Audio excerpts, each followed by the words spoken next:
What is consciousness? It's one of the most difficult questions in all of philosophy, and yet it's something that we think about all the time. Are we conscious right now? Was that tree over there conscious? What about this rock or that cloud? Does it have consciousness? In today's video, we're going to try to answer these questions using the teachings of Alan Watts. If you don't know about Alan Watts, he was a philosopher and writer who helped popularize Eastern philosophy in the West in the 1960s and 70s. Was famous for his lectures and talks, which often explored the nature of reality, consciousness, and the human condition. So let's see what he has to say about the question of consciousness. So the first thing that we need to understand is that according to Alan Watts, consciousness is not something that belongs to us. We are something that belongs to consciousness. What does that mean exactly? Well, imagine a wave in the ocean. A wave has a certain form, but that form is not permanent. It's constantly changing. The same is true of our consciousness. We often think of ourselves as having a permanent identity, but that's just an illusion. Our consciousness is constantly changing from moment to moment.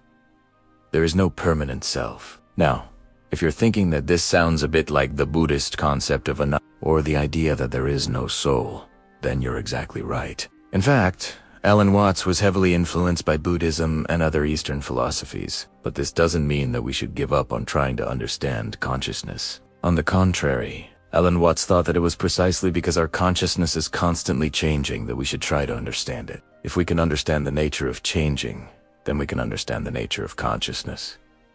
So what is changing? Well, everything is changing. Nothing is static. Even the so-called fundamental particles of the universe are in a constant state of flux. But how can this be? If everything is changing, then how can we ever know anything for sure? How can we trust our senses if everything we see is always changing? This is where the idea of the self comes in. According to Alan Watts, we are the self, and the self is the thing that remains constant amid all the changing. But even the self is not constant. It's only an apparent constancy. But if we look deeper, we can see that every moment we are confronted with the mystery of existence.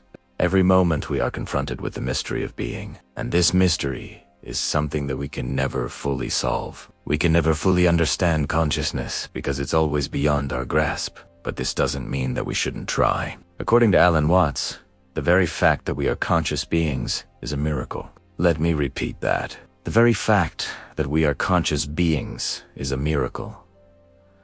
But why is it a miracle? Well, it's a miracle because we don't deserve it. We don't deserve it because we are always trying to understand consciousness. But consciousness is always beyond our understanding. We're always trying to grasp it, but it's always slipping through our fingers. And yet we are still conscious.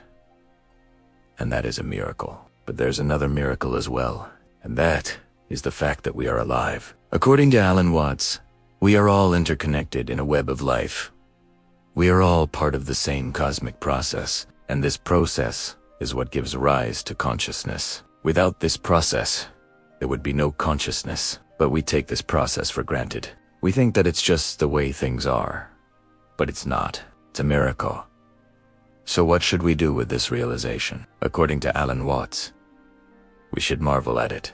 We should be filled with awe and wonder at the fact that we are conscious and alive. And we should also try to live in harmony with the mystery of existence. We are all part of the same cosmic process. And when we live in harmony with this process, we are truly free. So those are some of the key ideas that Alan Watts had about consciousness. I hope you enjoyed this video, and I hope you found it helpful. If you did, please do UNF. Forget to like and subscribe so that you don't miss any of our future videos. Thanks for watching, and I'll see you next time.